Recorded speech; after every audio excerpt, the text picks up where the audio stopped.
Hello दोस्तों, आज हम सच्चिदानंद हीरानंद वात्स्यायन यज्ञ जी की कविता हिरोशिमा का पठन करेंगे। एक दिन सहसा सूरज निकला, अरे क्षितिज पर नहीं नगर के चौक। धूप बरसी पर अंतरिक्ष नहीं फटी मिट्टी से। छायाएं मानव जन की दिशाहीन, सब और पड़ी वह सूरज। नहीं उगा था पूरब में वह बरसा सहसा बीचों बीच नगर के। काल सूर्य के रथ के पहियों के ज्यों अरे टूट कर बिखर गए हों दसों दिशा में। कुछ क्षण का वह उदय अस्त, केवल एक प्रज्वलित क्षण की दृश्य शोक लेने वाली दोपहर फिर। छायाएं मानव जन की नहीं मिटी लंबी हो होकर, मानव ही सब भाप हो गए। छायाएं तो अभी लिखी हैं झुलसे हुए पत्थरों पर, उजड़ी सड़कों की गज पर। मानव का रचा हुआ सूरज मानव को भाप बनाकर सोख गया। पत्थर पर लिखी हुई यह जली हुई छाया मानव की साखी है।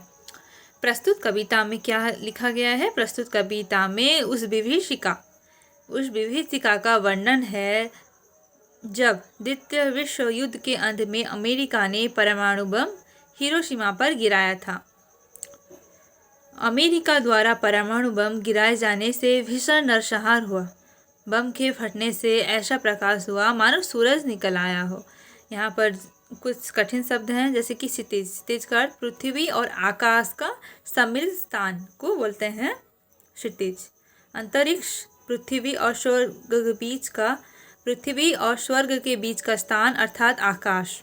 अंतरिक्ष का अर्थ आकाश।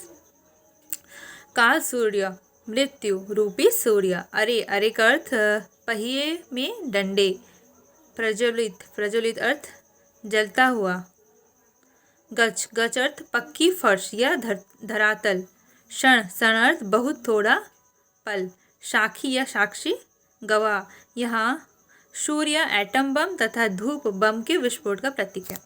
प्रस्तुत कविता में कवि कहता है, एक दिन अचानक सूरज निकला, पर क्षितिज पर नहीं, नगर के चौराहे पर उदित हुआ। चारों तरफ ऐसा धूप फैल गई जो अंतरिक्ष नहीं बल्कि फटी मिट्टी से फैलती हुई दिखाई पड़ी। कवि के कहने का यह आशय है कि हिरोशिमा नगर पर जो अणु बम गिरा वह सूरज की तेज रोशनी वाला था। जब परमाणु बम गिरा तो लोगों को दिशा का भ्रम हो गया और वे दिशाहीन होकर इधर उधर भागने लगे।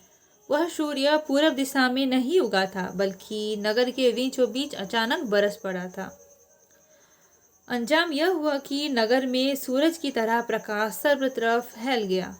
इस दृश्य को देखकर ऐसा जान पड़ा जैसे काल समय रूपी सूर्य के रथ के पहिए टूटकर दसों दिशाओं में बिखर गए हों।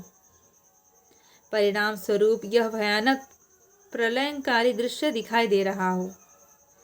उस सूरज का उदय अस्त कुछ क्षण का था, जो एक प्रज्वलित क्षण को दृश्य सोख लेने वाली दोपहर थी।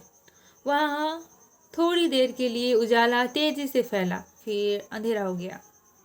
इंसान की लाश लंबी होकर वहाँ बिछी नहीं, बल्कि इंसान सारे भाप हो गए।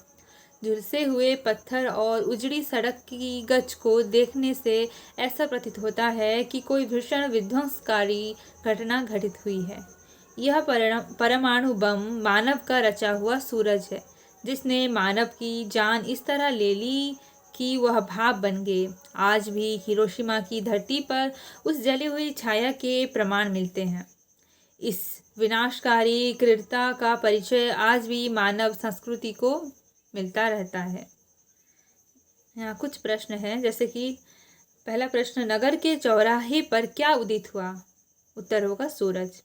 धूप कहाँ से वर्षी? फटी मिट्टी से। सूरज सासा कहाँ वर्षा? नगर के बीचों बीच। किसकी छायाएं दिशाहीन सब और पड़ी? मानव जन की। किसके रथ के पहिए टूटकर बिखर गए? काल सूर्य के। रथ के पहिए टूटकर कहाँ बिखरे? दसों दिशा में। परमाणु बम रूपी सूरज का उदय अस्त कितने क्षण का था? कुछ क्षणों का।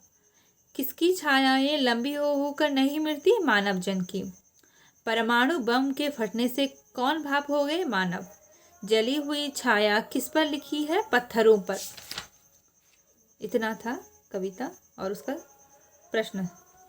आज के लिए इतना ही। धन्यवाद।